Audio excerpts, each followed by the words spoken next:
नमस्कार, मेरा नाम ज्ञानेश्वर है और आपने देखना शुरू किया है लाइव सीरीज। मेरे साथ रोज की तरह दिल्ली से जुड़ रहे हैं देश के जाने माने सीनियर जर्नलिस्ट अजीत द्विवेदी जी। अजीत जी, बिहार के मुख्यमंत्री नीतीश कुमार के बारे में चर्चा करेंगे। देखिए, मैं कल रात को मधुबनी में था, एक कार्यक्रम में गया हुआ था, सामाजिक कार्यक्रम में, उपनयन में, और सुदूर गांव में था मधुबनी के।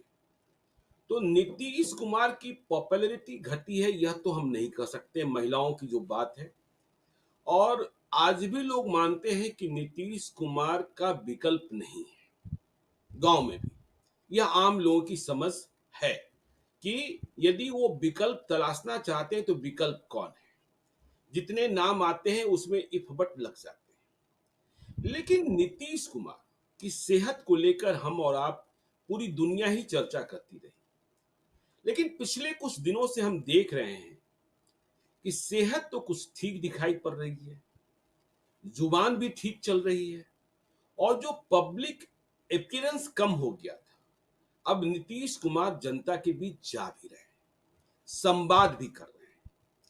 लेकिन एक बात जो नोटिस करने की है वह ये कि वे हर बात में कहने लगे हैं, हम आपका पैर पकड़ लें क्या। और वे पैर पकड़ने के लिए आगे भी बढ़ जा रहे हैं। हमने आपने देखा था कैसे एनडीए की मीटिंग में उन्होंने प्रधानमंत्री नरेंद्र मोदी का पैर छू लिया था। सभी लोग अवाक थे और इसे बिहारी अस्मिता के साथ भी जोड़ा जाने लगा था। अभी कुछ दिनों पहले राजस्व एवं भूमि सुधार विभाग के कार्यक्रम में भी, समीक्षा बैठक में भी, वे पैर पकड़ने की बात कर रहे थे कि जल्दी कीजिए, मैं पैर पकड़ लूं क्या। और कल देखिए, पटना का जो मैरिन ड्राइव है जिसका एक्सटेंशन किया गया है, उसके उद्घाटन समारोह में नीतीश कुमार थे। विस्तार और आगे कब तक पूरा होगा इसकी जानकारी प्राप्त कर रहे थे। विजय कुमार सिन्हा भी थे, सम्राट चौधरी भी थे, और वहां प्रत्यय अमृत भी थे। उन्होंने इंजीनियर से पूछा, इंजीनियर ने कहा कि यह समय लगेगा, लेकिन नीतीश कुमार तेजी में, उन्होंने कहा मैं कह रहा हूं ना बार बार, पहले कीजिए पहले कीजिए। तो मैं हाथ जोड़कर कहता हूं अब पैर पकड़ ले क्या। और वे पैर पकड़ने के लिए आगे बढ़ गए। यदि प्रत्यय अमृत ने न रोका होता तो नीतीश कुमार ने उस इंजीनियर का पैर पकड़ ही लिया। तो हम क्या समझे, देखिए आज तेजस्वी यादव ने भी सवाल उठा दिया है कि नीतीश कुमार बेबस दिख रहे हैं और नीतीश कुमार असहाय दिख रहे हैं। क्या इसका आशय यह है कि नीतीश कुमार का शासन पर जो इकबाल है वह कम हुआ है, उनकी बातें कम सुनी जा रही है, अधिकारी अपनी मर्जी चला रहे हैं, वे जिस तेजी में और जिस गुणवत्ता के साथ काम चाहते हैं वह पूरा नहीं हो पा रहा है। और नहीं तो पैर मुख्यमंत्री क्यों किसी का पकड़ेंगे। वे बिहार के राजा हैं, माना ही जाता है मुख्यमंत्री को राजा है, लेकिन पैर पकड़ने की बात, तो इसे बार बार, इसे यह भी नहीं कह सकते हैं कि स्लिप ऑफ टंग है। मन के भीतर कुछ बेचैनी है, या नीतीश कुमार इतनी जल्दी में है कि कुछ काम कर देना चाहते हैं। अब इसके पीछे राजनीतिक प्लान क्या है, उनका व्यक्तिगत प्लान क्या है, क्योंकि फैसले तो ले रहे हैं पार्टी के भीतर। देखिए, हम लोगों ने चर्चा की थी कि मनीष वर्मा को लाया जा रहा है, उन्हें राष्ट्रीय महासचिव बनाया जाएगा, और वे राष्ट्रीय महासचिव बन भी गए। आज दिल्ली के लिए उन्होंने फ्लाइट भी पकड़ ली, और मनीष वर्मा का दरबार ठीक वैसे ही सजने लगा है जैसे आरसीपी सिंह का दरबार सजता था। अभी अधिकारी प्राधिकारी नहीं पहुंचे हैं, लेकिन जेडीयू के जितने नेता हैं जिलों के, अनुमंडल के, वे पहुंच रहे हैं और कतारबद्ध मिल रहे हैं। यह मान लिया जा रहा है कि अब मनीष वर्मा जो कहेंगे वही जेडीयू के भीतर होगा। खैर, तो ये जेडीयू की बात, इस पर हम आगे चर्चा करेंगे। हमने यह भी देखा के पाठक के मामले में नीतीश कुमार किस तरीके से विवश हो गए। नीतीश कुमार ने तैनाती की राजस्व एवं भूमि सुधार विभाग में, वे ज्वाइन करने नहीं गए। हाँ? तो ये नीतीश कुमार की विवशता है, नीतीश कुमार की लाचारी है, नीतीश कुमार का इकबाल घटना है। क्योंकि तेजस्वी यादव ने आज सवाल उठाया है कि यदि आपकी बात कोई सुन नहीं रहा है तो पैर पकड़ने की जरूरत नहीं है, असहाय मत होइए, आप एक्शन लीजिए। अजीत जी। देखिए ज्ञानेश्वर जी, आमतौर पर जब कोई इस तरह की बात कहता है कि हम हाथ जोड़ रहे हैं, आपके पैर पकड़ रहे हैं, तो जी ये फिगर ऑफ स्पीच होता है। फिगर ऑफ जी स्पीच का मतलब होता है कि बात कहने का एक तरीका होता है, एक जी कई बार ऐसा होता है कि आदमी गुस्से में भी ये बातें कहता है, बहुत गुस्से में बिल्कुल। आदमी ये बात कहता है कि हम हाथ जोड़ के आपसे कह रहे हैं, आप कर दीजिए, नहीं तो आपके खिलाफ हम कार्रवाई करेंगे। कहिए तो हम आपका पैर पकड़ने को तैयार हैं, आप काम करके दीजिए। तो कई बार ऐसा हुँ, होता है कि ये एक फिगर ऑफ स्पीच का मतलब होता है कि आप धमकी भी इस जुबान में दे सकते हैं, आप हुँ, इस जुबान में तंज करते हुए भी किसी को काम जल्दी करने के लिए कर सकते हैं, और आप असहाय बेबस भी हो सकते हैं। ये तीनों चारों अर्थ निकलते हैं इससे, इसमें सिर्फ एक अर्थ नहीं निकलता है। जी, किस अर्थ में किस समय बात कही जा रही है, ये उस पूरी बातचीत के संदर्भ से पता चलता है। बच्चे भी बिल्कुल। अपने माँ बाप भी अपने बच्चों से हाथ कहते हैं कि हाथ जोड़ रहे हैं, तुम काम कर दो, ये पैर पकड़ रहे हैं, तुम बिल्कुल। काम कर दो, तुम्हारा पैर हुँ, पकड़ ले क्या जी, तुम तभी पढ़ने बैठोगे। तो ये बातें माँ बाप भी अपने बच्चों से कहते हैं। स्कूल में हम लोगों ने सुना है, गुरुजी लोग भी बच्चों से कहते थे, किसी बच्चे से, किसी बहुत इरेंट बॉय से, किसी बहुत इरिटेंट बच्चे से नाराज है तो नाराजगी में ये बातें कहते थे। तो ये फिगर ऑफ स्पीच है। जी, लेकिन नीतीश कुमार जिस अंदाज में ये बात कल कह रहे थे, या पहले के जो दो उदाहरण आपने दिए, उस वो एक साधारण फिगर ऑफ स्पीच नहीं लग रहा है। बिल्कुल। ये नहीं लग रहा है कि वो एक किसी समय अपवाद के तौर पर किसी पर नाराज हुए तो उन्होंने ये बात कह दी। अब वो हुँ, बात ऐसा लग रहा है जैसे हम लोग पहले भी जब उनकी उनकी सेहत के बारे में और उनके कामकाज के बारे में चर्चा कर रहे थे, तो हम लोग इस बात पर चर्चा करते थे कि किसी एक बात पर उनका दिमाग अटक जा रहा है, कोई एक बात जी, उनके दिमाग में बैठ जा रही है, वो उसको बार बार रिपीट कर रहे हैं। हुँ, तो ये बात भी कहीं ना कहीं उनके दिमाग में अटकी हुई है कि किसी का सम्मान करना है, किसी के प्रति आभार जताना है, किसी के प्रति अपना समर्थन जताना है, किसी के प्रति अपनी नाराजगी जतानी है। तो हर मामले बिल्कुल। में वो पैर छूने की बात कर रहे हैं। हुँ, अब ओवरवेल्म्ड हो गए, मान लीजिए ओवरवेल्म्ड हो गए, बहुत भावावेश में आ गए, तो हुँ, प्रधानमंत्री का पैर छूने चले गए। बहुत भावावेश में आ गए तो प्रोजेक्ट डायरेक्टर को, प्रोजेक्ट इंजीनियर जो है, उसको कहने लगे कि हम पैर पकड़ने क्या जी, आपका आपका है नहीं बतवा, हमारा मानते हैं, हम कह रहे हैं। बिल्कुल। तो ये एक बात उनके दिमाग में अटक गई है। इस बात पर, जैसे हम लोग कहते हैं मजाक में, किसी का की सुई अटकी हुई है, तो उनकी सुई अटकी हुई है। हुँ, ये काम उनके साथ के जो लोग हैं उनको इस बारे में ब्रीफ करने की जरूरत है। और कई बार ऐसा होता है ज्ञानेश्वर जी, जो आपने कही कि इकबाल, और उसकी बात वो हम लोग आगे करेंगे, लेकिन इकबाल, नीतीश कुमार के इकबाल में कोई कमी कैसे आ सकती है? आज हुँ, प्रधानमंत्री उनके साथ खड़े हैं, प्रधानमंत्री ने पूरी पार्टी को, बीजेपी को कहा हुआ है कि आप जो नीतीश कुमार कह रहे हैं वो करिए। पार्टी के अंदर बिल्कुल। उनकी पकड़ ऐसी है कि जिसको जहां उन्होंने चाहा उसको तैनाती की, नियुक्त किया। उसको अभी मनीष वर्मा को भी आपने बताया कि रख ही दिया, और वो अपना उत्तराधिकारी एक तरह से तय किया है। तो जी, इकबाल है उन, लेकिन अब उस इकबाल को देखिए, ये महादेव जी होते हैं जिनकी हम सब लोग पूजा करते हैं, तो अपना काम खुद ही करने थोड़े जाते हैं। हुँ, हम लोग देखते हैं कि सुप्रीम कोर्ट आदेश पारित करता है, चीफ जस्टिस की बेंच भी आदेश पारित करती है, तो चीफ जस्टिस थोड़े इंप्लीमेंट कराने जाता है। ये चीफ जी, जस्टिस का काम तो है, चीफ जस्टिस के पास तो कोई ऐसा तंत्र नहीं है। हुँ, मुख्यमंत्री के आसपास का जो तंत्र है, उनका जो सिस्टम है, जो उन्होंने एडमिनिस्ट्रेटिव सिस्टम अपने आसपास क्रिएट किया, जो एडवाइजर्स का सिस्टम उन्होंने क्रिएट किया है, ये सब उन लोगों की गलती है, ये सारी उनकी कमियां हैं।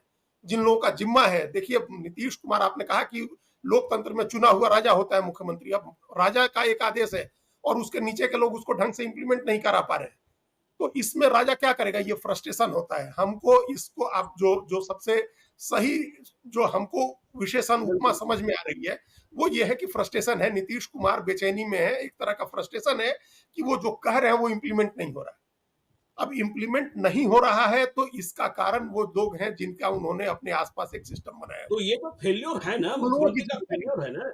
अजीत जी, यदि आप इम्प्लीमेंट नहीं करा पा रहे हैं, आपके आदेश को नहीं माना जा रहा है और आपके आस-पास बैठे लोग इसमें चूक कर रहे हैं, तो आपको मतलब नीतीश कुमार को गलती करने वाले लोगों को आइडेंटिफ़ाई करना पड़ेगा। ज़रूरत होने पर देखिए टीम के सदस्य बदले जाते हैं, चाहे वो क्रिकेट टीम हो, चाहे फुटबॉल टीम हो, चाहे वॉलीबॉल की टीम हो, कि भाई हॉकी की टीम हो, बदले जाते हैं। कि यदि मुख्यमंत्री कह रहे हैं चुना हुआ राजा है और उनकी बात नहीं सुनी जा रही है, तो फैसले तो लेने होंगे ना। तो फिर वही बात हो गई कि इसी टीम से आपको खेलना भी है और यह टीम आपकी बात नहीं सुन रही है और आप कह रहे हैं हम पैर पकड़ रहे हैं। देखिए, ये आपकी बात ठीक है, टीम बदली जा सकती है, क्यों नहीं बदली जा सकती है? कितनी बार जी, बदली है, नीतीश कुमार ने भी अपने सलाहकारों को बदला है, अपने अधिकारियों को बदला है, उसमें कोई दिक्कत नहीं है। लेकिन कई बार ऐसा होता है कि आपकी टीम पर निर्भरता बहुत ज़्यादा हो जाती है। हुँ, अभी नीतीश कुमार के मामले में ये स्थिति है, हम लोग पहले भी डिस्कस कर चुके हैं इस बात को, कि गिने-चुने लोगों पर उनकी निर्भरता हो गई है। बिल्कुल। और उन गिने-चुने लोगों का कोई बड़ा राजनीतिक दांव पर नहीं लगा हुआ है, कुछ भी हुँ, स्टेक पर नहीं लगा हुआ है। उनके अपने इंटरेस्ट होते हैं सारे लोगों के। जी, अब ये पता करना होगा, और जिस उम्र के जिस पड़ाव पर है नीतीश कुमार अपने राजनीतिक करियर में भी, और अपने जैविक उम्र के भी जिस पड़ाव पर है वो, वहां वो बहुत ज्यादा प्रयोग करने की स्थिति में नहीं होंगे, ये बात हम लोग जान रहे हैं। और जी, जो लोग देख रहे हैं पिछले कुछ समय से उनकी राजनीति को, उनके बिहेवियर को, उनकी बातचीत को, वो समझ रहे हैं कि वो अभी बहुत कुछ करने की स्थिति में नहीं है। तो इसका फायदा उठा रहे हैं लोग, वो बदल नहीं पा रहे हैं, उनके ऊपर अति निर्भरता है, और वो अति निर्भरता उनको हर तरह से नुकसान पहुंचा रही है। व्यक्तिगत रूप से भी उनकी छवि को जो नुकसान हो रहा है, ये उनके जो जिन लोगों पर उनकी निर्भरता है उनकी वजह से नुकसान हो रहा है, जो अराजनीतिक लोग हैं या जिनका बहुत बड़ा राजनीतिक भविष्य दाव पर नहीं लगा हुआ है, इस तरह के जो लोग हैं उन लोगों की, ये उन लोगों का फेल्योर है कि उनके ऊपर नीतीश कुमार निर्भर हो गए, और वो नीतीश कुमार के आदेश को इंप्लीमेंट नहीं करा पा रहे हैं। और बिल्कुल। नीतीश कुमार अभी बदलने की स्थिति में भी नहीं है उन लोगों को, हुँ, क्योंकि उन पर निर्भरता बहुत ज्यादा हो गई है। कई बार होता है, कई बार आदमी अपने ही बनाए जाल में घिर जाता है, बड़ा से बड़ा और समझदार से समझदार आदमी, जो हम इसकी व्याख्या कर रहे हैं ज्ञानेश्वर जी, जी। देखिए, नीतीश कुमार की बेबसी हम लोग उस पर आगे बात कर लेंगे, हुँ, लेकिन अभी जो कुछ हो रहा है, जो आपने के पाठक का कहा, फैसले इंप्लीमेंट नहीं हो रहे थे, उन्होंने नियुक्त किया, वो ज्वाइन करने नहीं गए। ये जो चुनाव के पहले हम लोग देख रहे थे कि फ्री फॉर ऑल था, जिसको जो मर्जी हो रही थी वो कर रहा था। हुँ, चुनाव नतीजों से ये स्थिति बदलती लगी थी कि अब चुनाव नतीजे ऐसे आए हैं कि जिससे नीतीश कुमार की हैसियत बढ़ी है, ताकत बढ़ी है, तो थोड़े समय की शांति दिखी कि लोग बात सुन रहे हैं, या नीतीश कुमार अब जिस तरह से डिक्टेट कर रहे हैं उस तरह से काम हो रहा है। लेकिन फिर वहीं ढाक के तीन बात है, सारी चीजें वैसी पुराने ढर्रे पर चली आई कि जिस तरह से पहले भगवान भरोसे चल रहा है, पुल टूट रहे हैं तो पुल गिरने लगे, जब सारे देश में जब इशू बन गया तो कुछ इंजीनियर को आपने सस्पेंड कर दिया। जी। तो ये मैसेज इससे अच्छा नहीं जा रहा है। ये सरकार के इकबाल को लेकर के, सरकार के कामकाज की जो बननी चाहिए स्थिति अभी चुनावी साल में, अब चुनावी साल लगभग हम लोग कह नहीं, सकते हैं देखिए कि अजीत चुनावी जी, साल देखिए चल रहा है, वो नहीं हो पा रहा। अजीत जी, राजनैतिक इकबाल की बात करें तो देखिए लोकसभा चुनाव के नतीजों के बाद राजनैतिक इकबाल तो नीतीश कुमार का बढ़ गया। जो लोग सपने देख रहे थे, कुछ लोग दिन में भी सपने देख रहे थे कि चुनाव के नतीजों के बाद नीतीश कुमार की कुर्सी छिन जाएगी, बीजेपी का मुख्यमंत्री हो जाएगा। अब सभी कहने लगे हैं कि भाई नीतीश कुमार ही नेता है और नीतीश कुमार के नेतृत्व में ही एनडीए चुनाव लड़ेगा। जो लोग इसे मानने को तैयार नहीं है, उन्हें बीजेपी हाशिए पर ले जा रही है। हमने देखा, आपने देखा किस तरीके से अश्विनी कुमार चौबे का नाम इतना तेज आगे बढ़ गया था कि लोग कह रहे थे कि तेलंगाना के वे गवर्नर बन गए। संजय पासवान ने जैसे ही टिप्पणी की, वैसे ही बवाल हुआ और सम्राट चौधरी, विजय सिन्हा सभी ने कहा कि नहीं, नीतीश कुमार ही। तो नीतीश कुमार का राजनीतिक इकबाल तो स्टेब्लिश हो गया और जनता के बीच भी विकल्प अभी नहीं दिख रहा है। हाँ, तेजस्वी यादव हाँ सामने हैं, मुख्यमंत्री के उम्मीदवार हैं इंडिया ब्लॉक की ओर से, लेकिन प्रशासनिक इकबाल। और देखिए नीतीश कुमार, जब हम कहते हैं कि चुनाव समय से पहले कराना चाहते हैं, कल भी जिस बात को लेकर जिद हुई, वह जिस इस बात को लेकर थी कि जून 2025 नहीं, मतलब इसके पहले। तो वो इस हड़बड़ी में है कि काम जल्दी जल्दी करा दी जाए। राजस्व एवं भूमि सुधार विभाग में भी नियुक्तियों का ही मसला था। तो नीतीश कुमार के मन में ये है कि हम चुनाव जल्दी चाहते हैं और फिर से जेडीयू को नंबर 3 से नंबर 1 बनाना चाहते हैं या नंबर 2 बनाना चाहते हैं। लेकिन ये व्यवस्था, ये असहाय, और जो आपने कहा ना कि दिमाग दिमाग में सुई अटक गई है कि लोग मेरी बात नहीं मान रहा है, इससे तो नीतीश कुमार को निकलना होगा। बिल्कुल, नीतीश कुमार की छवि, जो सुशासन बाबू की जो छवि है, अब आज जी, जो बाद में राजनीतिक रूप से लोग जो उनको पलटू राम या इस तरह की बातें कहने लगे, लेकिन पहला नाम तो उनका सुशासन बाबू ही है। बिल्कुल। पूरे देश में सुशासन बाबू के नाम से वो मशहूर हुए। तो जी, गवर्नेंस पर अगर उनकी पकड़ ढीली हो जाएगी तो वो उनको सबसे बड़ा झटका होगा। राजनीतिक इकबाल के बावजूद गवर्नेंस पर जो उनकी पकड़ थी, और जिसकी वजह से लोग उनको पसंद करते थे कि वो निर्णय लेते हैं, निर्णय पर अमल होता है, काम होता है, आम लोगों का भला होता है, जब उसी में वो कमजोर पड़ जाएंगे तो फिर वो कैसे लोग उनके साथ जुड़ेंगे? फिर तो लोग नया विकल्प देखने लगेंगे या विकल्प की बिल्कुल। तरफ देखने लगेंगे। हुँ, तो प्रशासनिक पकड़ जो है, इसमें कहीं ना कहीं दोष नीतीश कुमार का ही है। हुँ, उन्होंने एक ऐसा सिस्टम बनाया जिस दुष्चक्र में वो खुद ही फंस गए। उन्होंने, उनकी निर्भरता, अति निर्भरता हो गई ब्यूरोक्रेसी पर, नीचे से बिल्कुल। लेकर के, आप देखिए नीचे से ब्लॉक में सीओ वीडियो से लेकर के और सबसे बड़े बाबू तक वो पूरी तरह से अधिकारियों के ऊपर निर्भर है। कोई भी राजनीतिक फैसला करना हो, उस फैसले पर अमल कराना हो, तो पूरा सब कुछ ब्यूरोक्रेसी के ऊपर उन्होंने छोड़ दिया। ब्यूरोक्रेसी की अपनी सीमाएं होती हैं, और जी, अपनी उनकी ट्रेनिंग होती है, जिसको रेड टेपिज्म कहते हैं। वो बाय ट्रेनिंग उनके अंदर आता है कि काम को लटकाना है, काम को कैसे डिले करना है। वो अपवादी होते हैं दो चार अधिकारी जो काम को एक्सपेडाइट करते हैं, उनको बिल्कुल। कोई जरूरत नहीं होती है, उनकी कोई जल्दी नहीं होती है, उनको चुनाव नहीं लड़ना होता है, उनको जनता के बीच में जवाब देने नहीं जाना होता है। तो जब आप किसी राजनीतिक व्यक्ति को जिम्मेदारी देते हैं तो उसको सारी चीजें देखनी होती है। वो जनता की भावना भी देखता है, लॉजिस्टिक्स की भी समस्या देखता है, जो प्रैक्टिकल समस्याएं हैं उसको भी देखता है, काम इंप्लीमेंट कराता है। अधिकारियों को क्या स्थिति क्या रहता है कि अपनी अपनी चमड़ी बची रहे, अपने ऊपर कोई अपने दाग ना आए, अपने ऊपर कोई आरोप न लगे, जी, अपना जो काम धंधा है वो चलता रहे, सीआर ठीक लिखा जाता रहे। अधिकारी ऊपर तो कोई भी आएगा, मालिक सत्ता का कोई भी आएगा तो उसके साथ सेटिंग कर ही लेंगे, उसके साथ तो अपना सिस्टम बन ही जाएगा। तो जी, उनकी जल्दी तो है नहीं, जल्दी तो नीतीश कुमार की है और उनके साथ के जो नेता चुनाव लड़ने वाले हैं।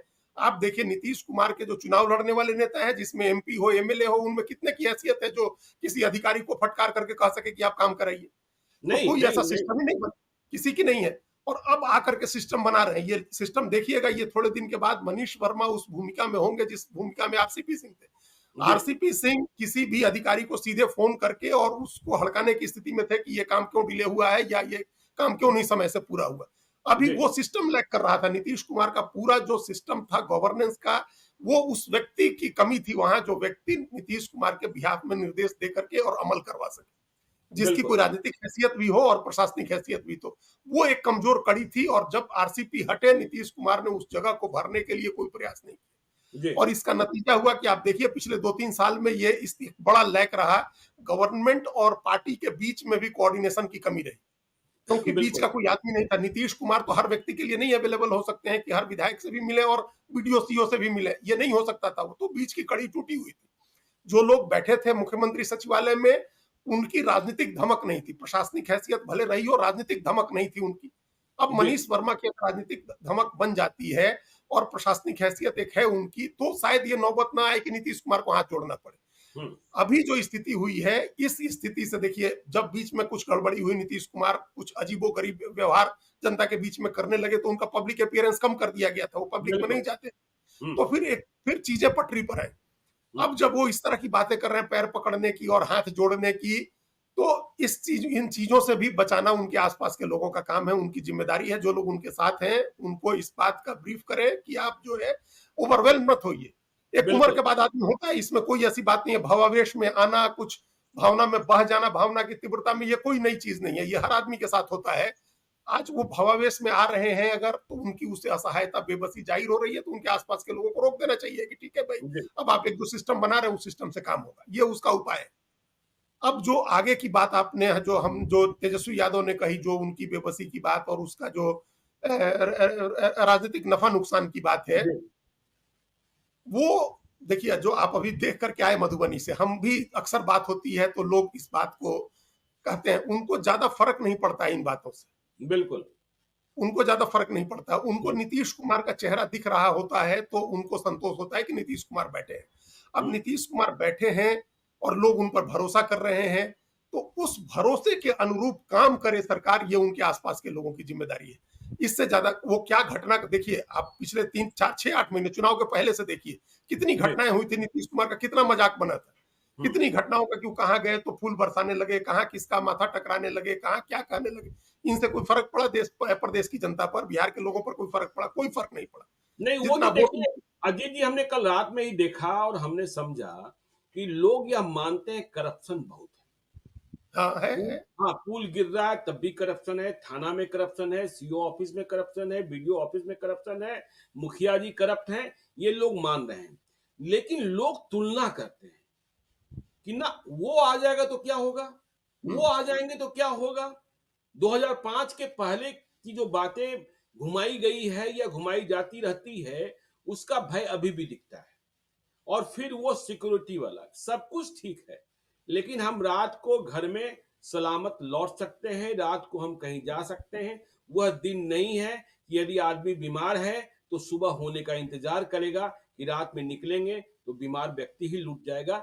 इस बात हाँ, ये मन में लोगों का सुरक्षा भाव जो है, वह बरकरार है, यह बड़ी बात है। लेकिन हाँ, तो करप्शन यही ताकत है नीतीश कुमार की। देखिए, जी, सबको पता है, हम लोग कितनी बार चर्चा की है, जो करप्शन है सिस्टम का, उसको जी, कोई नहीं रोक सकता है, कोई नहीं रोक सकता है। और जो क्राइम है जिस नेचर का, उसको कोई नहीं रोक सकता है।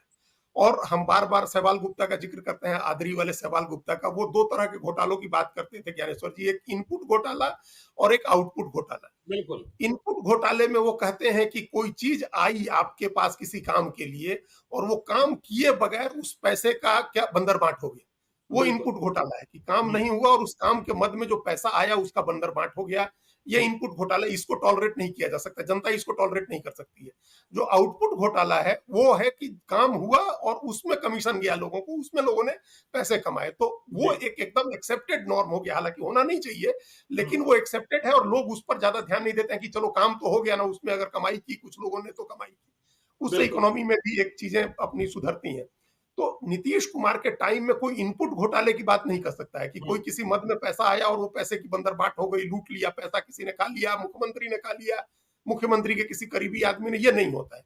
आउटपुट में जो पैसे जाते हैं उसको कोई रोक नहीं सकता है। कहीं किसी को ठेका मिला, काम गया, उसमें कमीशन लिया लोगों ने, उसको कोई नहीं रोक सकता है। या जो कर्मचारी अधिकारी बैठे हुए हैं, अगर वो किसी काम के प्रति जो कहा जाता है कि नजराना है, शुक्राना है, हरजाना है, तो नजराना शुक्राना कोई ले रहा होगा तो वो नहीं कर सकते हैं। हरजाना नहीं होता है, पहले की तरह ये नहीं होता है कि आप तलवार गर्दन पर रख करके और उसके पैसे वसूल रहे हैं। तो करप्शन जी, का फॉर्म भी बदल गया नीतीश कुमार के टाइम में, और ये कई जगह देश में देखने को मिलता है। वो नहीं हो रहा है। और जो राजनीति का आपने कहा कि वो नीतीश कुमार के चेहरे से लोगों को भरोसा है। अब आइए, जो हम पहले बार बार उस समय से आगे टाल रहे थे कि जी, आगे बात करें, तेजस्वी यादव की बात है, बेबसी और बिल्कुल। असहायता की बात है, और उसके जी, राजनीतिक नफा नुकसान की बात है। देखिए, ये बेबसी और असहायता नहीं है ये, हुँ, कि नीतीश कुमार ने किसी को कह दिया कि हम आपका पैर पकड़ते हैं, आप काम कर दीजिए, आप जल्दी काम करिए। ये असहायता बेबसी नहीं है, ये एक उनका, उनके नेचर में ये बात आ गई है, उनकी सुई जो अटकी हुई हम कह रहे हैं, तो वो जी, इससे बेटर वर्ड नहीं खोज पा रहे हैं। हुँ, अब ये कह दें क्या, वो जैसे हम लोगों ने सुना है कि लालू यादव बुला करके मंच पर और गालियां दे देते थे, हड़का देते थे, और कहते थे कि अरे तुमको फला जगह भेज देंगे, तुमको, तुम क्या समझता है, तुमको सिमडेगा कोलेबिया भेज देंगे। तो ये जी, कहें तो ये अच्छा होगा क्या? नीतीश कुमार इस जुबान में नाराजगी नहीं जता सकते हैं। देखिए, हम जितना बिल्कुल। नीतीश कुमार को जानते हैं, आप भी जानते हैं, नीतीश कुमार ऐसा नहीं किसी अधिकारी को मंच पर बुला करके और उसको तुम-ताम नहीं कर सकते हैं। पब्लिक कार्यक्रम में उसको ह्यूमिलिएट नहीं कर सकते हैं, उसको अपमानित नहीं कर सकते हैं।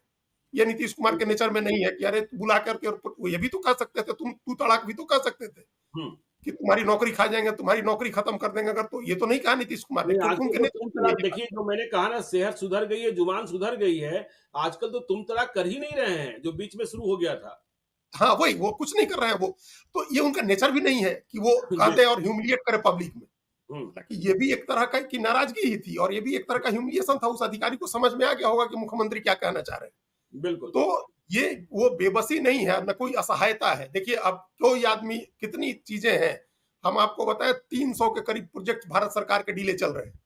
हुँ, 300 के करीब प्रोजेक्ट, जो प्रधानमंत्री दावा करते हैं कि हम ऐसे प्रधानमंत्री हैं कि हम उद्घाटन भी करते हैं, हम शिलान्यास भी करते हैं और उद्घाटन भी करते हैं।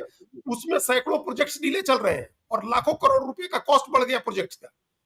तो इसको असहाय और बेबस थोड़े कहेंगे प्रधानमंत्री को। एक सिस्टम काम करता है, और सिस्टम में जितना समय लगना होता है उतना समय लगता है। बिल्कुल। कई बार नेता हड़बड़ी में होते हैं, वो नहीं होना चाहिए है। नेताओं को हड़बड़ी में नहीं, हम नीतीश कुमार हड़बड़ी में है, चुनाव को लेकर के हड़बड़ी में है, वो हड़बड़ी नहीं करनी चाहिए है। हुँ, हड़बड़ी का काम, जो हम लोग क्या कहते हैं, वो शैतान का हड़बड़ा होता बड़ा है। जी, हाँ, शैतान का होता है, या हड़बड़ी की शादी और कनपट्टी में सिंदूर वाली बात हो जाती है। हुँ, ये जितने आजकल देख रहे हैं कि ये एयरपोर्ट पर कैनोपी गिर गई कैनोपी राजकोट गिर में रहा है। और दिल्ली में और यहाँ-वहाँ पुल का, ये सब हड़बड़ी की वजह से है कि नेता जी, को उद्घाटन करना है, उसको फीता काटना है। तो ये हड़बड़ी भी नहीं होनी चाहिए। हुँ, हड़बड़ी का काम नहीं होना चाहिए, लेकिन प्रोजेक्ट्स डिले होते हैं। देखिए, हुँ, हम एक न्यूज़ चैनल शुरू करने गए थे 2007 में। उस चैनल की शुरुआत, मतलब एकदम बुनियाद से रख के बिल्कुल। और ऑन एयर करने तक का काम हमने किया था। तो उसके एमडी और चेयरमैन दोनों जो है बड़ी बेचैन रहते थे। हुँ, तो हमारा जो टेक्निकल का हेड था, उसने कहा कि आप श्रीमान 9 महिलाओं को रख करके 1 महीने में बच्चा नहीं पैदा करा सकते हैं। बिल्कुल। बच्चा एक ही महिला पैदा करेगी 9 महीने में। जी, उसको 9 आदमी रख दीजिएगा तो 1 महीने में नहीं हो जाएगा। हुँ, तो ये बात समझनी चाहिए नेताओं को भी, कि आप अगर कोई प्रोजेक्ट आपने कह दिया और आपका चुनाव है, तो इस हड़बड़ी में उस प्रोजेक्ट को आप चाहिएगा कि 1 महीने में पूरा हो जाए, 2 महीने में तो नहीं होता है। तो ये अपना, उसमें जो समय लगना है वो समय लगता है। कई बार होता है कि आपके यहाँ बालू की सप्लाई नहीं है, तो गिट्टी की सप्लाई नहीं है, कहीं बारिश हो गई तो सड़कें टूट गई, सामान नहीं आ सका, ये बहुत तरह की चीजें होती हैं, लॉजिस्टिक्स की समस्या होती है। नीतीश कुमार को हड़बड़ी किस बात जिसकी तरफ आपने इशारा किया कि अगले साल जी, जून से पहले, तो इसका मतलब नीतीश कुमार को ये कहीं न कहीं ये तैयारी है कि चुनाव कराना है अगले साल जनवरी-फरवरी तक। बिल्कुल। इस सर्दियाँ जो है ये साइकिल खत्म होगा चुनाव का, जो 4 राज्यों का साइकिल है, उस 4 राज्यों का साइकिल खत्म होगा, जम्मू-कश्मीर, महाराष्ट्र, हरियाणा और झारखंड का चुनाव खत्म होगा और अगले साल सिर्फ 2 राज्यों के चुनाव होने हैं पूरे देश में। पहले जी, दिल्ली जनवरी और में दिल्ली का चुनाव है और नवंबर में बिहार का चुनाव है। तो ये हुँ, बहुत संभव है कि दिल्ली के चुनाव के साथ बिहार का चुनाव हो। तो बिल्कुल। नीतीश कुमार इस हड़बड़ी में है और हुँ, उनको जो आपने कहा वो एकदम बेचैनी है इस बात को लेकर के, वो 2020 के नवंबर से बेचैन है और हुँ, इस बात से वो सबसे ज़्यादा अपने को ह्यूमिलिएटेड फ़ील करते हैं कि हम 3 नंबर की पार्टी हैं। बिहार के मतलब आधुनिक बिहार में या बिल्कुल। पिछले 40 साल 50 साल की हिस्ट्री के सबसे बड़े नेता है नीतीश कुमार और जी, उनकी पार्टी तीसरे नंबर की पार्टी है। ये बात उनको सालती है, ये बात उनको चुभती है। वो चाहते हैं कि हम किसी तरह से 1 नंबर या 2 नंबर की पार्टी हो जाए। तो वो जल्दी चुनाव कराएं। अभी जो गुडविल है लोकसभा चुनाव में जो देखा, उनको जो नतीजे मिले हैं, जिस तरह से वोट पड़ा है, वो उसको इनकैश करना चाहते हैं विधानसभा के चुनाव में जल्दी से जल्दी चुनाव करा करके। इसलिए वो हड़बड़ी में है और इस नहीं हड़बड़ी में आपने अजीत जी बीच में चर्चा की क्राइम की। देखिए, इधर के दिनों में मैंने दिल्ली को बहुत समझने की कोशिश की है और मुझे आश्चर्य होता है कि बिहार तो बेवजह बदनाम है बिल्कुल। कि जब हम 2 दिनों पहले हम स्टडी कर रहे थे, वैसे हमने इस वाक्य को पहले सुना था कि देश में जितनी गाड़ियाँ चोरी जाती हैं, उनमें 80% गाड़ियाँ सिर्फ़ दिल्ली से चोरी जा रही हैं। हाँ? हाँ, बिल्कुल और ठीक बात है। 1 जुलाई से 7 जुलाई के बीच में 200 गाड़ियाँ चोरी गई। सोचिए बिहार के किसी शहर में वही। हाहाकार मच जाएगा। हाँ? और हमने कहानी सुनाई कि मेरे एक मित्र, मैं दिल्ली में था, पिछले पखवाड़े आपसे भी मुलाकात हुई थी कि रात को हम लोग ली मेरिडियन से निकले और ग्रेटर कैलाश जाना था। तो हमारे मित्र के पास 3 गाड़ियाँ, एक मर्सिडीज़, एक ऑडी और तीसरा इनोवा। तो हम लोग इनोवा से वापस हुए थे, लेकिन पार्किंग एक ही थी। हैं? तो जब वे पार्किंग में पहुँचे तो उन्होंने कहा कि ऐसा है कि इनोवा को भीतर लगा दो, मर्सिडीज़ को बाहर कर दो, ऑडी को भी बाहर कर दो। हमने कहा क्या बात है? आप मर्सिडीज़ बाहर रहेगी और ऑडी बाहर रहेगी और इनोवा भीतर रहेगा। उन्होंने कहा ज्ञानेश्वर जी क्या कहें? इनोवा, क्रेटा, एसयूवी, ये गाड़ियां फॉर्च्यूनर, ये गाड़ियां सड़क पर खड़ी कर दीजिए, सुबह आपको नहीं मिलेगा। पूरा हाँ, दिल्ली हाँ। सीसीटीवी। अब ऑडी और मर्सिडीज चुरा के नहीं ले जा रहा है कोई, क्योंकि उसका सेकंड बायर नहीं है। अभी हुँ, हमने कल ही पढ़ा दिल्ली के किसी अखबार में कि एक व्यापारी को कैलिफोर्निया में रहने वाले दिल्ली के गैंगस्टर ने धमकी दी और इसकी तफ्तीश करने पहुंचा वहां का एसटीएफ का इंस्पेक्टर और उसने कहा कि भाई व्यापारी ने उसी वक्त फोन आ गया कि इंस्पेक्टर साहब कह रहे हैं कि पैसा मत दो। उसने कहा इंस्पेक्टर साहब को फोन दे दो और कैलिफोर्निया में बैठे दिल्ली के गैंगस्टर ने एसटीएफ के इंस्पेक्टर को मारहान कर दिया। और बाद में पैसे भी वसूल लिए। तो हुँ। ऐसी सूरत तो बिहार में नहीं है कम से कम। किसी चीज़ में नहीं है। आप देखिए, ये तो आपने अपराध और क्राइम की बात कही, इंफ्रास्ट्रक्चर के मामले में भी दिल्ली में बहुत सारी सुविधाएँ हैं। जी। लेकिन अभी हम लोगों ने देखा कि अभी जो बारिश हुई, 28 जून को जो बारिश हुई है, हम्म 4 घंटे में जो बारिश हुई, दिल्ली में 9 इंच पानी गिरा और आज ही हम मिले एक पत्रकार मित्र से, दूरदर्शन में काम करते हैं, उनकी पूरी गाड़ी डूब गई, घर के आगे खड़ी-खड़ी। जी। पूरी गाड़ी डूब गई और उस गाड़ी में अब 1 लाख रुपए का खर्चा है। हम्म तो ये इंफ्रास्ट्रक्चर की स्थिति है। पानी निकालने के नालों की सफाई नहीं है। ये दिल्ली की बात कर रहे हैं।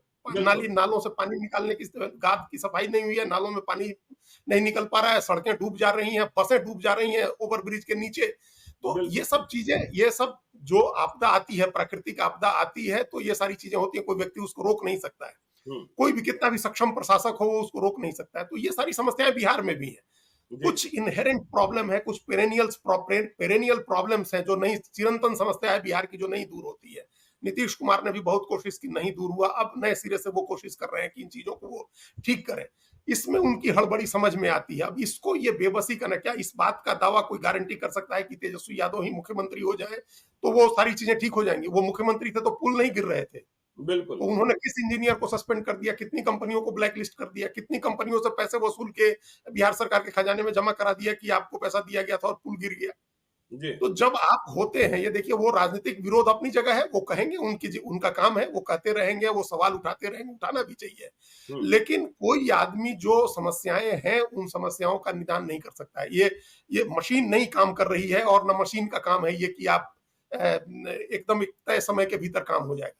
जब तय समय के भीतर काम नहीं होता है तो नेता को फ्रस्ट्रेशन होता है, क्योंकि उसको जनता के बीच जाकर के जवाब देना होता है, उद्घाटन करना होता है, वोट मांगना होता है, उसका जी। कमिटमेंट होता है। ये सब नीतीश कुमार की बातों से जाहिर हुआ, उनका फ्रस्ट्रेशन है। ये कोई असहायता, बेबसी नहीं है। उस हुँ, पद पर कोई भी बैठा रहेगा तो काम कराने में इसी तरह से, अधिकारियों से काम कराने में इसी तरह पसीने छूटते हैं। बिल्कुल। वो नहीं करते। आप अधिकारी को सस्पेंड कर देंगे तो कहा मंगल ग्रह से दूसरे लोगों को ले आकर के काम करा लेंगे। हुँ, ये हम लोग नहीं देख रहे हैं कि बिहार में लोग कैसे काम कर रहे हैं। एक शिक्षकों को सुधारने में तो के पाठक के पसीने छूट गए और फाइनली चले गए वो। और जी, शिक्षक अभी भी समय पर जाकर के राजी नहीं है। तो आप उसको क्या कर सकता है कोई भी आदमी? कोई बहुत ही बेबस नहीं हो तो क्या पूरे सिस्टम को आप सस्पेंड कर दीजिएगा? सारे इंजीनियर, सब प्रोजेक्ट डायरेक्टर सब बंद कर दीजिएगा। फिर कहाँ से ले आके काम कराएंगे?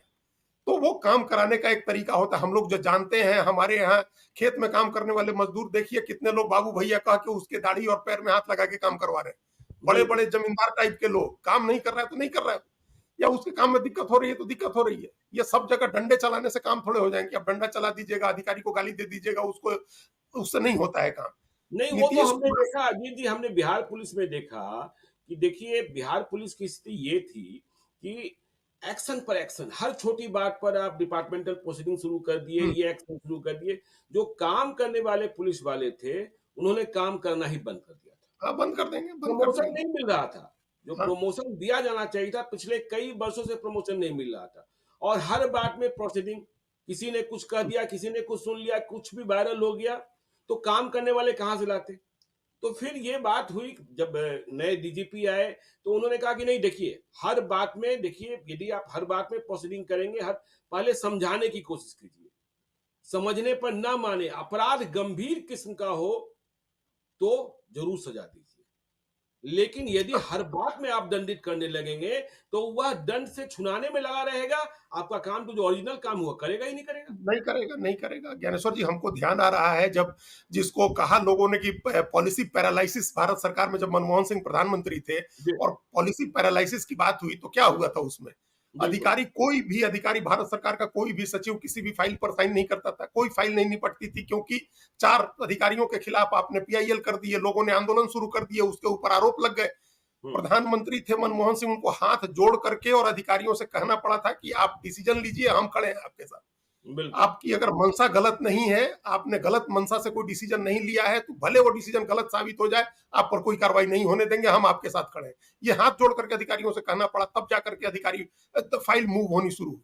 तो आप ये नहीं कह सकते हैं हमेशा जाकर के किसी अधिकारी को काम में डिले हुआ तो उस पर डंडे चला दिए, उसको सस्पेंड कर दिए, उसको बर्खास्त कर दीजिए, उसके ऊपर इंक्वायरी बिठा दी, इससे काम नहीं होता है। जी, कई बिल्कुल। बार बाबू भैया कहने से काम होता है। तो नीतीश कुमार काम निकलवाना चाह रहे हैं।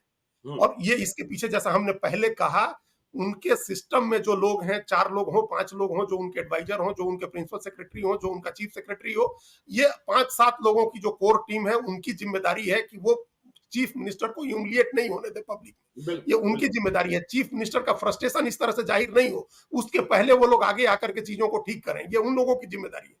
देखिए, अगर नीतीश कुमार को चुनाव में जाना है और अगले 6 महीने 7 महीने में चुनाव होना है, तो कहीं ना कहीं तो एक टाइमलाइन और डेडलाइन फिक्स करके काम करना ही होगा।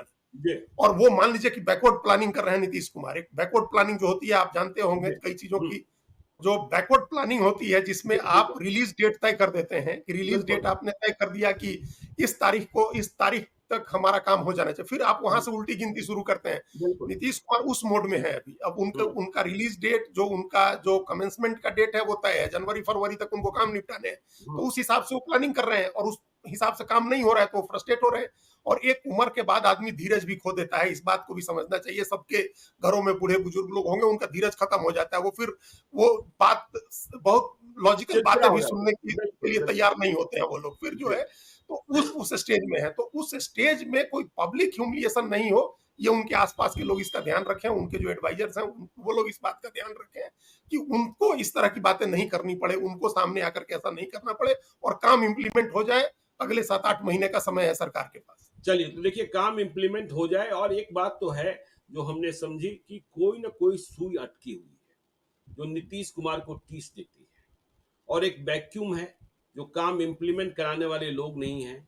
अब मनीष वर्मा आए हैं, उनकी क्या भूमिका तय होती है, पार्टी में तो भूमिका तय हो गई, लेकिन वो आरसीपी सिंह की तरह, ललन सिंह की तरह कितने एक्टिव होते हैं, यह देखने की बात होगी। अशोक चौधरी हैं, विजय चौधरी हैं, संजय झा हैं, तो अब इनकी भूमिकाएं किस तरीके से नीतीश कुमार तय करते हैं, क्योंकि नीतीश कुमार को नंबर 3 से नंबर 1 या 2 तो होना है। तो क्या दिल्ली के साथ चुनाव होगा, यह भी देखने की बात होगी, हम चर्चा करते रहेंगे। आप देखते रहिए लाइव सिटीज को। यदि अब तक आपने हमारे यूट्यूब चैनल लाइव सिटीज को सब्सक्राइब नहीं किया है तो जरूर कर लीजिएगा, और यदि इस वीडियो को आप फेसबुक पेज के माध्यम से देखें तो पेज को लाइक कीजिएगा, ट्विटर पर भी हमें फॉलो कीजिए। धन्यवाद।